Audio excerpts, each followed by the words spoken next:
And the Prime Minister did exactly what they always do, which is refuse to answer it. Then Lindsay Hoyle says we're not going to talk about it. So your elected representatives and your elected House of Commons, your elected Prime Minister of the elected party, of elected democracy, will refuse to talk. The government made no statement about this whatsoever. If I just wish people had the balls to stand up and go and confront these people face to face. Like they never have to witness the consequences of their ridiculously stupid multicultural ideologies from their houses in Islington or wherever the hell they live. They don't have to witness the stuff that these people in Southport have been through. Not just the 3 poor dead girls, but the 10 other people that were attempted to be murdered by this knife-wielding lunatic. And I think, as I said before, I'm like, what God promotes that?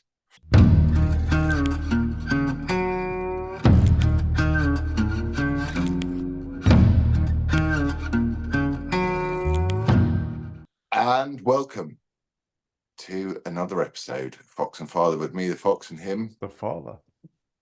Now listen, Calvin Robinson, he's a bit famous for everyone now, isn't he? Don't do the laugh. Talk us through how you are now the world's most famous person. Oh, please. I just did a little bit of a speech. This is what I do sometimes. I sometimes get on stage and say things. How's it been? Tell us just a few bits so that we just get started. So how did you end up hanging out with the Don? The Don. To us, it's Mr. President. I was asked to an event, a faith-based event, to pray for him, really. And then they said, well, since you're coming, you might as well speak. Would you speak? I was like, yeah, sure. They said, you've only got 3 minutes and you've got to give the US a warning. I'm like, give me half an hour. That I tried to condense down into 3 minutes why the US should not do what the UK is doing. And so I was on the stage about an hour before Trump spoke. So I'm hoping that he heard it and took that in as well. But I essentially said, look, our churches are empty. We stopped praying. We've let the Marxists take over, and now the Mohammedans are going to rule the day. Don't do what we've done. And then I ended it with Jesus Christ isn't on the ballot, but the Jezebel is. And they seem to appreciate that warning. So I think it went down loved it. well. And for all of us who haven't seen it, we're now going to watch it. I must start off with an apology. I hail from England. This is how I speak. I hope you can still understand me. But I come in love with a warning. My beautiful nation, your motherland, has fallen. England is no longer part of Christendom. It is a beautiful shell, reminiscent of a time when people believed in Christ, and they built monuments in memorial of Christ, where architects may build something that they would never see the fruit of, but they built it because it was for the greater glory of God. Unfortunately, those buildings are empty. The average attendance of a church in the United Kingdom is 25. People have stopped going to church and they've stopped praying, and as a result, the Marxists have taken over. The average English family has a birth rate of 1.4. Mother and father are no longer replacing each other. At the same time, we have mass illegal and legal immigration, which means that the Mohammedans are outbreeding us 10 to 1. For the first time in my nation's history, Christianity is no longer the predominant faith. Probably in my lifetime, Islam will be the predominant faith of the United Kingdom. So I come here to warn you, don't do what we did. Keep up the prayer, keep the churches full, keep the Marxists away. Just this month alone, in fact, just this weekend, my friend was arrested for releasing a documentary. But just this month, I've had a friend arrested, charged, and found guilty of silent prayer in their own heads. So we've gone past the point of these Marxists policing our language and policing our tone to them policing our thoughts. We have these buffer zones around abortion centers where the police come up to you and say, are you praying for the lives of unborn children? And if you say yes, you get arrested. Because the Marxists appreciate the power of prayer. They appreciate that our God is a true and living God and wants to help the vulnerable and does not want us killing our offspring. But the Marxists want that to be the case. And so my message to you guys is keep the Marxists away. We took Christ out of our schools. We took Christ out of our judiciary. We took Christ out of our public life. Don't do the same. I thank God that you guys have your First Amendment that protects you and your Second Amendment to back that up. But not all of your politicians believe in those amendments. The Marxists want to erode your constitution because they forget that your rights do not come from government. Your rights come from God. And we need to put Jesus Christ back at the head of everything, including the state. And to that I say, Jesus Christ may not be on the ballot box, but the Jezebel is. So you know what to do. God bless. Well done, Calvin Robinson. Thanks. I mean, if you had no time to do that, then you got it beautifully. I saw you stare at your phone a couple of times, but I was like, if that was me, it came straight from the heart. It was brilliant. Oh, yeah. So I've got a question. So I just Sorry. had bullet points on my phone so that I didn't miss too many points. But then after that speech, we got all the priests that were there, or pastors, got on stage and we prayed for Trump. They were all doing their laying on of hands that evangelicals do. So I gave him a proper priestly blessing, and I'm hoping that all of that helps him in this. And you know, he came on stage and he just talked about his faith in a way that I've never heard him speak about it before. It's very intimate and just laying it all out there, what he believes and why. And I thought that was very important, actually. He's done a couple of these now, because I was going to go to one if the timings had been better. Lizzie and I were going to go on the last day that we were there, Right.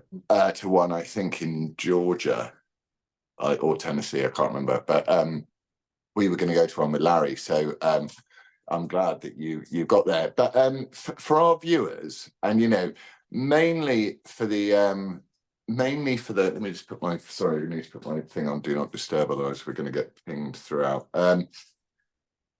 But for our viewers, especially not our viewers, because they're lovely people and we adore them, but for the people that don't love us very much, it was a difficult choice for you, this American voyage, wasn't it? You know, you were feeling, I hope I'm not, tell me if I'm speaking too much, but you were feeling a bit like it wasn't going anywhere. There was no fight in England, but you also had some trepidation about going to the States. So do you feel that it's been slightly vindicated, that you've arrived and you're being welcomed and hugged and your faith is being acknowledged and you know, and that it's been a good move so far?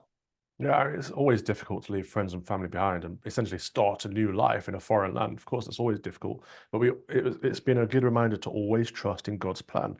I've said all along that God has called me out here. I haven't decided to come here. I haven't chose to come here. God called me here for a purpose. And so far, that's a full-time parish ministry, which is fantastic, but also being able to provide a bit of a warning to faithful Americans and also the future and former president of the United States. So it's, you know, he works small and large miracles in our lives every day, but he is very active in his creation. And when he opens a door, it's our duty to walk through it. And yes, we sometimes get trepidation and sometimes concerns and things, but at the end of the day, he is ultimately justice. He is the one who decides. He is the one with the plan.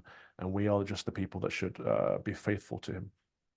Well, I've got a plan. Yeah. And my plan is to vote Harris Waltz if I was American, as you can tell from my headgear, which I might actually take off now. Well, but, I've just been in town. I'm in Grand Rapids. I've just been in town with my Make America quite Gospel. Democrat, Grand Rapids, isn't it? Well, it's a purple state, but at the moment it's blue. Yeah, I was wearing my Make America Gospel Again hat. Callum Smiles is out here. He was wearing his MAGA hat, Make America Great Again. We had 3 cars stop us to you know, give us the thumbs up. We had a few people stop us who are fans of Fox and Father, but we also had one guy drive past, honk his horn, and stick the middle finger up at us. But so weighing things up, we had more people in favor of MAGA than against, which is a good sign. It's also, I reckon, if you went past someone with a Harris Waltz sign, if I did, I wouldn't be going. I wouldn't stick a middle finger up at them. I'd just be like laughing, going, "Good luck, chaps. See if you can rig this one." Yeah.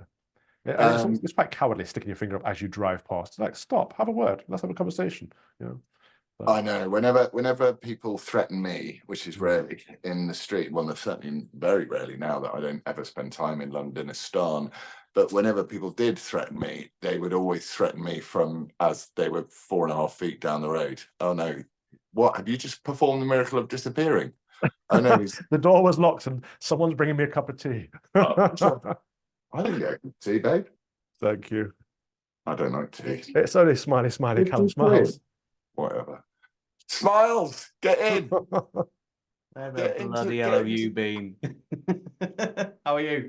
I'm good, brother. Get your head in so people can see you instead of your very manly forearm. Um, is America going to be made great again? Do you know what? It's been interesting actually.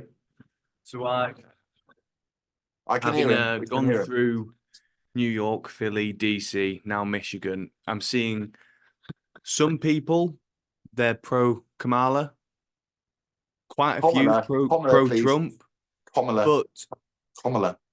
Kamala. Beautiful. But in between that, I'm actually finding a bit like over in the United Kingdom, a lot of people are just disillusioned and have thought, do you know what? What's the point? You know, they feel like some of them talk about how they think they're adamant it was rigged last time. They think, well, what's the point of me voting because they'll just steal it again. I was just telling Lawrence about the people that were honking and swearing at us. Oh yeah, they never want to talk. They never want to talk though. They swear because we're evil to them, and that's their major weakness, is that they to us they are just wrong, and we'd like to talk to them and explain to them why they're wrong, but to them we are just evil and we need to be wiped off the face of the planet and called Hitler a lot. Did you tell him that Grand Rapids is gay? I didn't tell him that yet, no. Calvin must be thrilled about that. I know how much he loves homosexual people. Anyway, go and do something productive, Callum. See you, Callum. We struck. Just destroy the whole place while you're here as well. The British are coming. The British are here. Yeah, we had a hard time finding a coffee shop because everywhere we went, they had the great big trans pride flags in the windows. We managed to find somewhere to get coffee, but even then we went in and they had little flags behind the counter. It's like, why do they do it when people just don't want it? So why do they stick in their stupid coffee shops like a trans flag? Because if I walked past a coffee shop, and I'm sure a lot of people, actually I know a lot of people agree with us on this stuff, I just walk past if I saw a trans flag. I wouldn't go anywhere near it. So why do yourself out of business? I mean, is it ESG scores? Is there some malevolent George Soros moment going on, or are they just sheep walking towards the hellfire of damnation? Well, it's something about demographics, isn't it? Like, gay people make good coffee. Like, a lot of baristas happen to be same-sex attracted. I don't know why that is. But so it's probably the people that run. I love the fact that you're laughing halfway through the sentence now. At this point, the Calvin growl is coming in halfway through the sentence. A lot of baristas are same-sex attracted. Listen, this is meant to be serious. Hey, Lawrence, I'm glad to see you smiling. All right, I read the comments from last week, and people are concerned about you. Oh, people are always concerned about me. They don't like that. I don't like. You see, my problem is that I'm not far right enough for the far right. I'm not centrist enough for the centrist dad. And it's not that. It's like you were looking like you had battle fatigue last week. I did. I really did. And then it was sad to see people on your own side sort of clipping bits out of a longer conversation about, you know, dissemblers and wrong-uns and stuff, and say, oh, were you doing exactly what the left doing? Going, oh, are you a wrong-un? Are you calling him a wrong-un?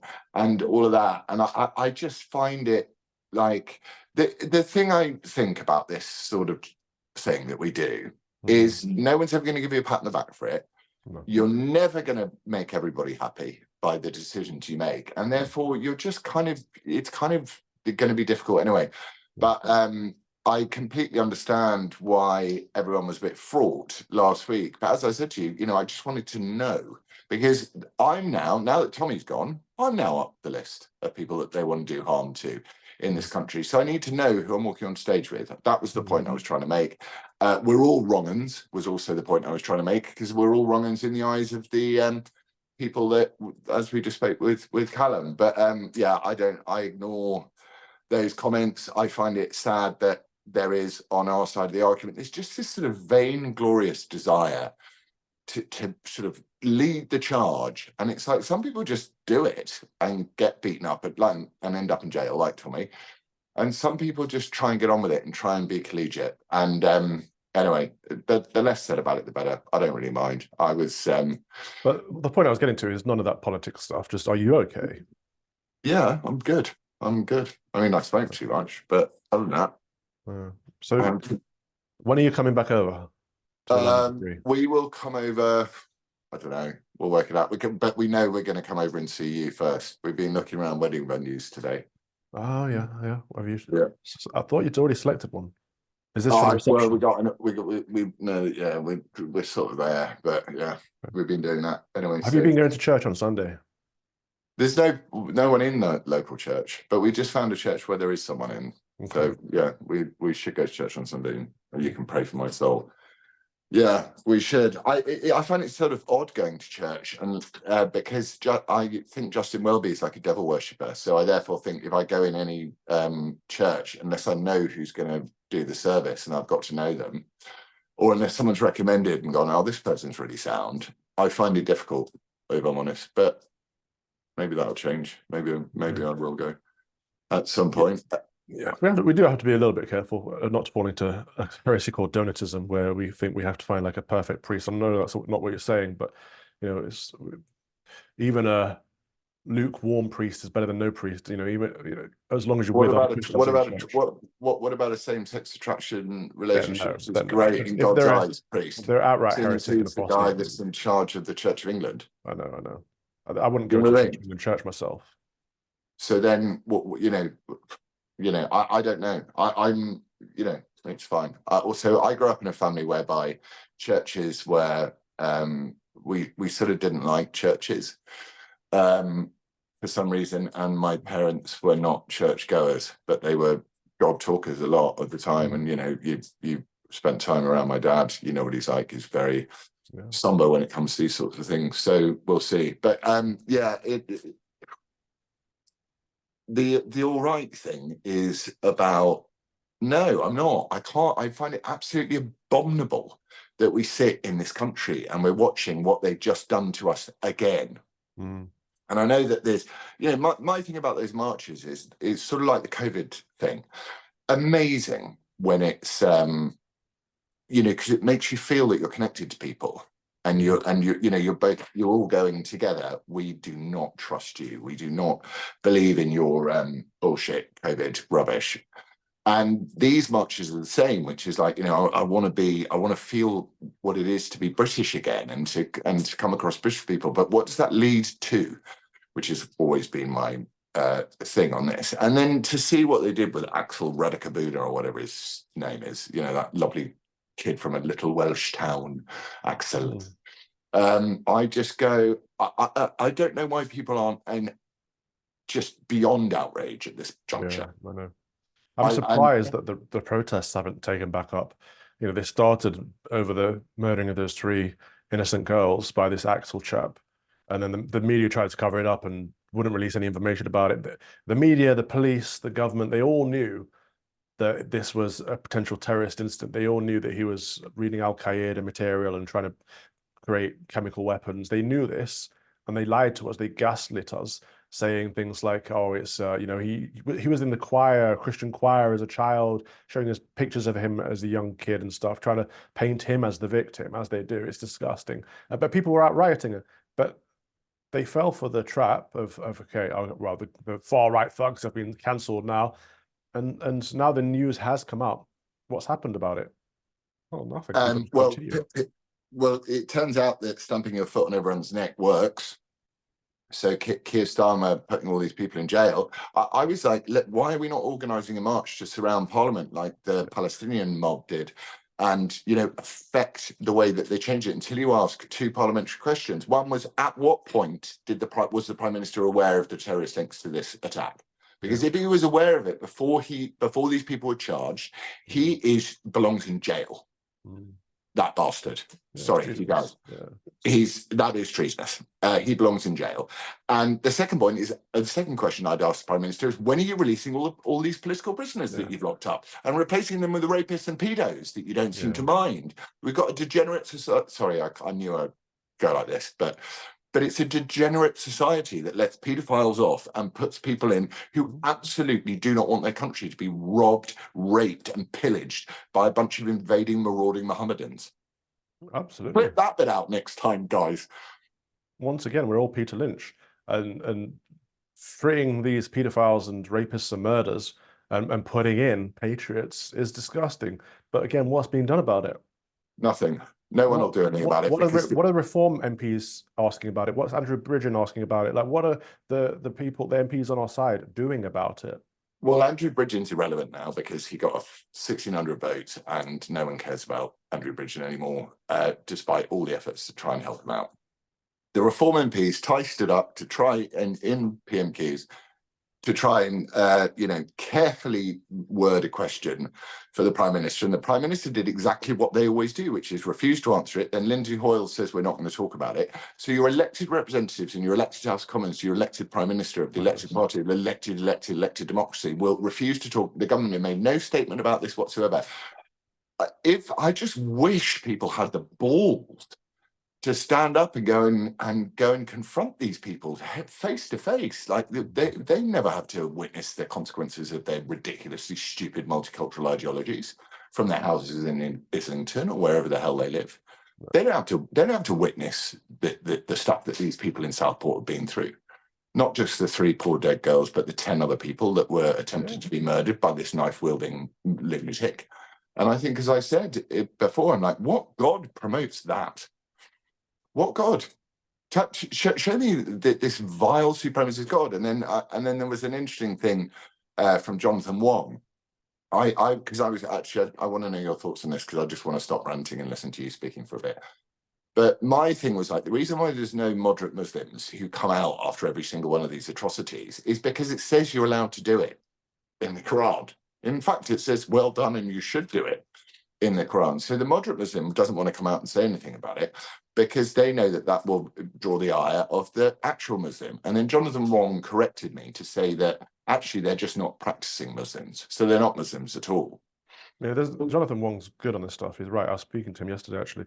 But there is no such thing as a moderate Muslim. I keep saying this to you. You're either a Mohammedan or you're not. Like either they believe or they don't. There's no such thing as a cultural Mohammedan or a moderate Mohammedan. Like they either are followers of Muhammad or they're not followers of Muhammad.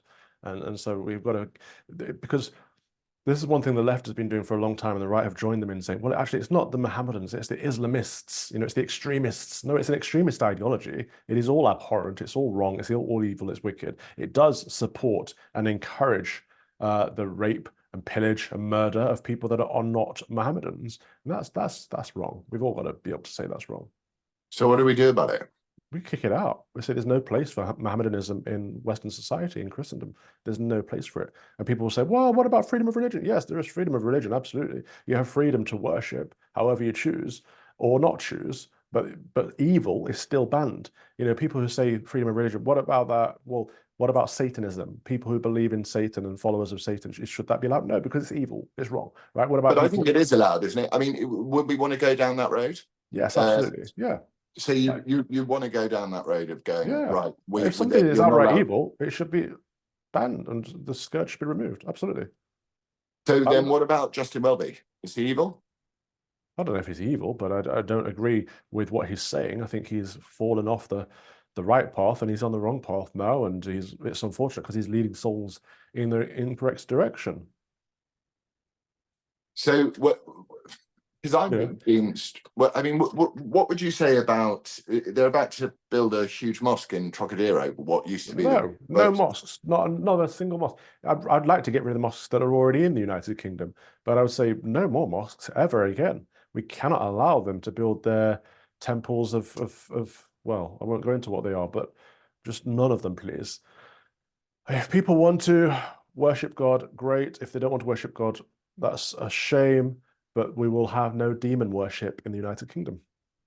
We do have things like cultural Christians in the United Kingdom, people that believe in all the values of the laws that have been built in our country, which are cultural. So you must be able to have a cultural Muslim as well. A cultural Christian is not a Christian, right? It's just a person who happens to live in a Christian country. Like they're still not Christian. Unless they repent of their sins and believe in Jesus Christ, they're not a Christian. So putting a word before Christian just neuters the word Christian. It renders it pointless. Yeah. It's just like the gay Christians, black Christians, whatever. You can't put anything before Christian. Like either you're Christian or you're not. Does that apply to nationhood as well? Yeah, everything. So you're British. You can't be a British Christian or a British you're a Christian. Hindu or you can be a Christian who happens to be British, but you're Christian first. You don't put anything before God, anything before Christ. That's literally the only way to save the way. I think Trump knows it. I just think that I was listening to Kennedy's speech at the Tucker Carlson event, and I thought he always comes up with some real blinders. And there does seem to be a movement towards going, we cannot do this alone as human beings. We don't have the chance to do this alone.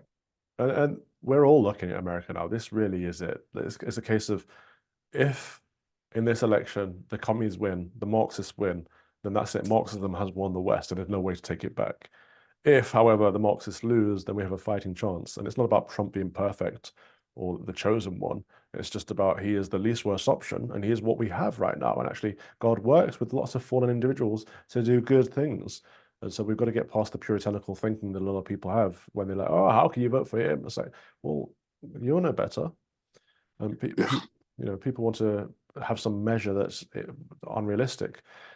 But yes, we're all relying on America, and that's a good thing. But make America healthy again is that, Kennedy is fantastic on this stuff, and make McDonald's fry using tallow again. Let's get rid of these horrible seed oils. Let's get back to good old-fashioned butter, lard, tallow, like all the things that we know are natural and good and healthier for us in a balanced diet. That would be a good start. Yeah, well, moves the country. You get everything from butchers, shops, and various. I very rarely go to a supermarket these days. I went to a supermarket the other day and I bought a steak, and I didn't end up eating it because I couldn't stomach it. It was like bright pink. Like, I don't know if you've seen the meat out here in the supermarkets. Yeah. They do some strange things to the cows out in the States. I don't know what they do to them, but it just didn't look like meat from what I'm used to from Britain. It just so I'll need to find a farmer's market where I can get some genuine, undoctored, unmodified, just straight up beef. You just need it well hung, as they say. Yeah. It just needs to be 28-day minimum. So I don't know. I'm not no expert on American steaks, I'm afraid. Did you see that Trump fixed the ice cream machines in McDonald's? I love that dude. I love that dude. Also, in terms of going like, someone's got to be perfect. All of the rhetoric about him is so poisonous and horrible. But B, the only people who've been politically effective in the last 50, 60 years have more than 80 years have been complete eccentric personality types. So the dogged determination of Margaret Thatcher that she was right about everything, Churchill's refusal to give in, Farage's refusal to drop the EU thing. These are the only politicians I remember. And Trump's kind of like, it's going to be perfect, amazing, awesome. It's like you don't get to pick the messenger, but he is the message. He's got the message, that's for sure. Oh, absolutely. Okay, so Keir Starmer belongs in jail. No one's going to do anything about it. And obviously they released that new budget as well, which was after lying to the British public throughout the entire campaign, saying that Labour would not increase taxes. What have they done? They increased taxes by £40 billion. And then they have the goal to say, yeah, but pints will be 1 penny cheaper. Because they know that your average, but this is why money is such a great way of conning people. No one really understands money. Even the money people don't understand money, hence modern monetary theory, where you just create more money when you run out of money. No one really understands it. But the idea of turning around and waiting, and everyone just cheered. I listened to her dreadful budget, and she was going, it's going to be 1p less on a pint. Yippee! Everyone went yippee, yippee, yippee. But if you look at it, she's now created a two-tier economy where the public sector want to opt out of the tax rises, having just been given uncontested pay rises. We are now having formerly been like a mole on the side, Britain formerly being a mole on the side of something called the National Health Service and the welfare state. We're now a pockmark on the side of it. So we've got a two-tier tax system. No one will deal with the problem of public sector pensions, which are legally binding and are apparently just not involved in anyone's sums at all. We are heading for a cliff face like you wouldn't believe. That's what I reckon. And also, I don't think that, because there will be another attack by one of these violent, horrible people at some point soon. And the minute they try and keep that quiet, I think you will see people take to the streets in a way that you've never seen them take to the streets before. Like they're fighting for their home, like they're fighting home invaders. I don't see it, but maybe you're right. I just don't see it. I don't see the energy at the moment. But Well, we'll see. yeah, we'll have to see. What I've other got a nice news? new mug, look, from Callum. Prayer Force, United States Prayer Force. I love it. Air Force, bless them. What about his project to stem the tide in Calais? Yeah, it needs leg power. It needs people that have got time to, we need young people who have got time. You don't have kids and dependents and families and stuff like that. And we need to put together a campaign and get them on the beaches. Still, it's impossible for me because I've got I've got a job and I've got kids and kids to deal with. So I can't go and spend time in Calais walking up and down the beach particularly. No. I mean, I could do a few days. But you don't need a few days. You need a concerted plan of people doing it regularly, organised and paid for and sorted. Yeah. That's what you need. So I would like to speak to him about that, and I think it's exactly the right thing to do. But where's the government sitting there saying we're not going to put up with this anymore? Not 1p off the pint, no more boats. And we just don't have that. We've got another 4 and a bit years of this. That's the bit. We don't even have any opposition parties saying that. It's so sad. Yeah, I'm so shocked by the lack of I keep trying to create a bridge between that movement of people and the political arena to put pressure on the political arena with the movement of people, but the movement of people seem to think that the movement of people is enough, and it's like, well, yeah, but it's got to turn into something. Anyway, that's just a frustration of mine, which has been ongoing, but there we are. What else is going on in the world? What have you got coming up this week? There's a Trump rally on Monday right here in Grand Rapids, so that'll be good fun. Great. You gonna go? Yeah. What else? You've got to give a speech. Yeah. It's Guy Fawkes night on Tuesday. Yeah. Remember the 5th of November. And I don't actually think Guy about Fawkes a was wrong. reason and plot. I think Guy Fawkes was probably the good guy in that story now. I'm starting to think that I need to relook at Guy Fawkes and find out whether Lizzie's got some views on it, but I won't share. I don't want, I want her to say. We should get Lizzie on one day. I'd love to have Lizzie on. She's asleep on the sofa now with the dogs. Brilliant. She's covered in about 8 dogs. Oh, my studio's finished almost. Oh, cool. When are we going to see that? Next week. Excellent.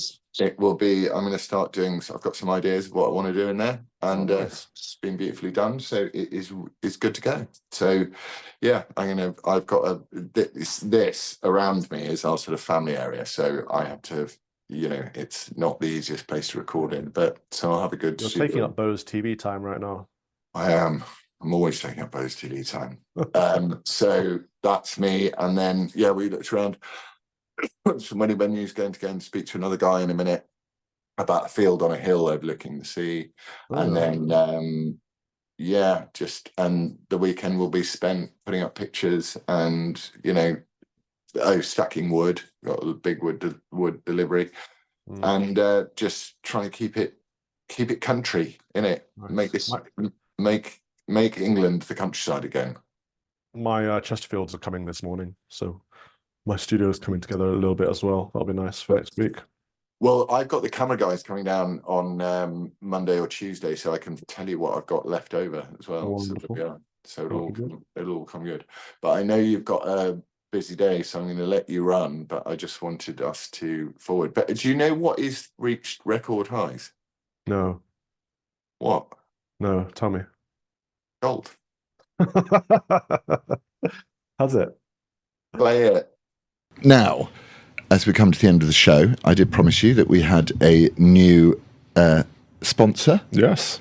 Sponsoring the Fox and Fathers show, because apparently this company, Gold Bullion Partners, a few of our listeners have decided that while being faced with the tyranny of potential digital IDs and CBDCs and where they can keep their money safely without it being removed from the government, they have come up with the idea of gold. Well, this is actually silver. Well, I've got some gold. I've got some gold too, but my gold's a little one.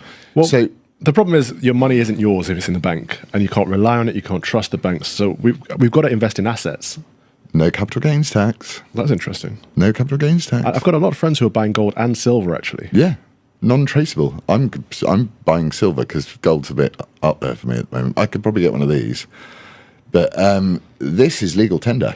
Is it? Yeah. Okay. You could. I wouldn't want to spend it though. No, I'm just saying. A lot of places aren't accepting legal tender anymore, and that's part of the problem. That the more we go to a cashless society, the more the government can control everything that we do. They can see every penny we spend. They can control where we spend it. That's not a good thing. But gold and silver are holding their values beautifully in the world, and in times of trouble, people tend to lean and go towards gold and silver. So Gold Bullion Partners, guys. Their link will be in the show notes, and if you so feel that you want to, absolutely do your own research, look into it. Yeah, and we will carry on buying it ourselves, won't we? Yeah, we will. There you go. Get some gold. I need some gold. Got a feeling I'm going to need it. So we'll come and see you. And it's so good to see that you're doing well, my friend. And but you are missed, and I'm looking forward to you both coming over. Yeah, we'll come over. We'll find a time. We've got to go. We'll find a time. Hopefully. What are you going to do for Christmas? Have you got any plans? Are you going to be there or here? I'll be here for church. I fly back to the UK on the 28th. Okay, cool. All right. We'll work something out, possibly post Thanksgiving. Cool. All right. All right. I love you.